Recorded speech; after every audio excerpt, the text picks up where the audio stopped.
J'étais descendu d'un étage quand le philosophe, qui ne philosophait plus, me bava ses dernières invectives. Retournez, monsieur, à ce monde perverti dont vous nous avez donné ce soir la parfaite illustration.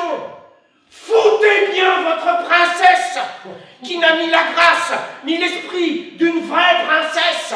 Foutez-la, mais ne l'épousez pas. Les comédiennes sont des salopes. Vous le saurez bientôt. J'opérai une brusque volte-face dans l'escalier à dessein de corriger ce monsieur, mais ses amis dégringolaient rapidement les marches pour me faire barrage.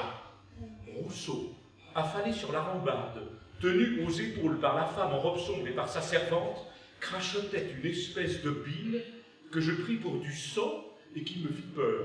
À peine franchi le seuil de la maison, ma colère était tombée. Je voyais bien que cet homme vivait aux abois, que son commerce d'avec le reste des humains en était modifié. Mon cœur désirait être avec lui, le sentait, et se désolait de ne pouvoir longtemps se contenir devant les assauts de sa mauvaise humeur. C'est que mon élan vers lui ne trouvait pas d'écho.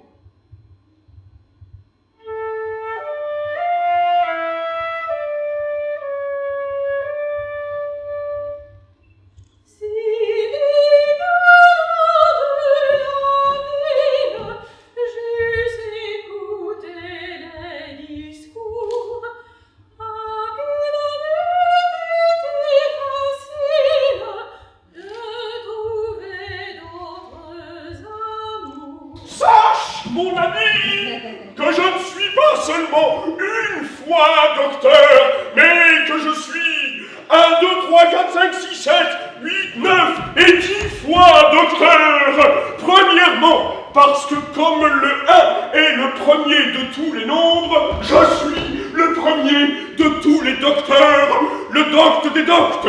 Deuxièmement, troisièmement, quatrièmement et cinquièmement et sixièmement. Tu es toujours d'accord pour te joindre à nous, n'est-ce pas?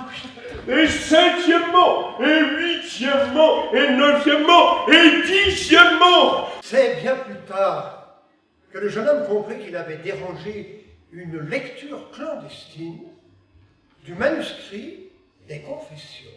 En effet, Rousseau cache cet ouvrage qu'il a composé.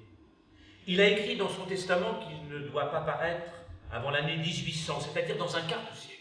Il y parle nommément de ses ennemis, et par ce qu'il appelle un souci de discrétion vis-à-vis d'eux, il attend que tous ses contemporains soient morts. Mais dans un quart de siècle, comme pour l'éternité, Rousseau aura le dernier mot sur ses ennemis, puisqu'ils ne seront plus là pour se défendre, pour contredire ses propos. Tel est l'enjeu du manuscrit des Confessions, que beaucoup cherchent à dérober, pour le détruire. Il a volé!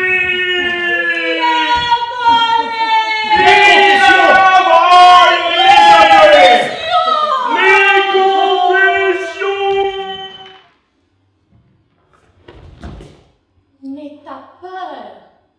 Est-ce à cause de ces deux cahiers que tu caches sous cette étoffe que t'as peur? Je bondis sur Clara, la plus jeune des filles. Tu allumes les cahiers. Ah, lâche-moi. Tu es si sérieux, mystérieux. Tous les soirs, tu les mets à ton chevet et jamais tu ne les ouvres. Ils sont à moi, je fais ce que je veux. On dirait justement qu'ils ne sont pas à toi. Vous n'aviez pas le droit de les lire. Aucun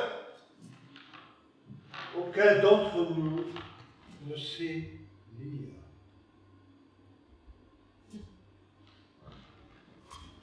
Combien de temps durera ma vie?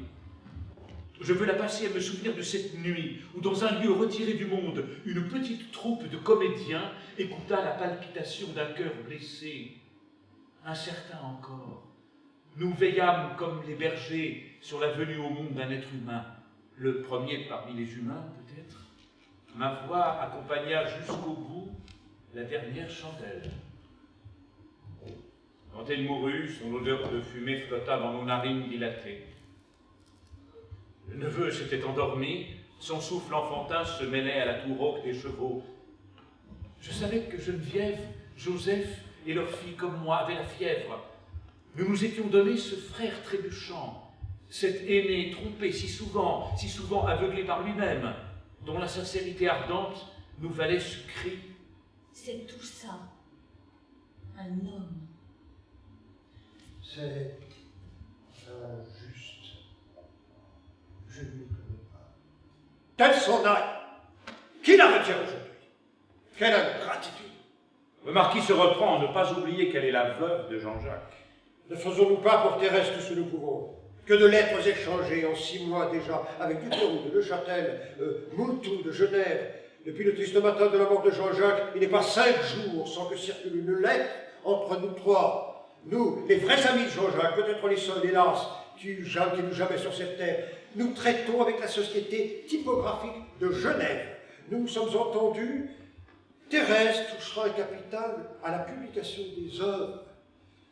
Quand nous aurons réuni tous les manuscrits, l'an prochain, peut-être, pour lors je m'attache à lui faire vendre de petits objets. Je lui ai constitué une rente annuelle de 1400 livres. Je confectionne un recueil de chansons de Jean-Jacques dont elle touchera les profits. Que veut-elle encore? Le peuple s'y croit à se vexer d'outrages imaginaires. Ah. Il nous y mena. Je m'adressais longuement à la pierre que le soleil de l'après-midi dorait. Je caressais les parties sculptées et mes petites les caressèrent aussi.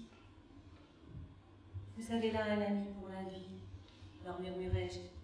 Je voulais qu'elle se souvienne, quand je ne serai plus là, vous aurez encore ce grand ami. La plus grande se mit à pleurer. Vas-tu nous abandonner ici, maman? Je compris combien j'avais été maladroite.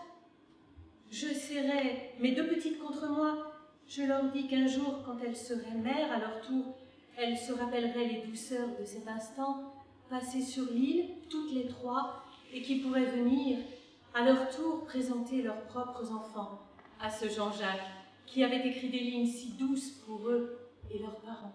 Allons danser sous les ormeaux, animez-vous, jeunes fillettes, allons danser sous les ormeaux, galants prenez vos chalumeaux.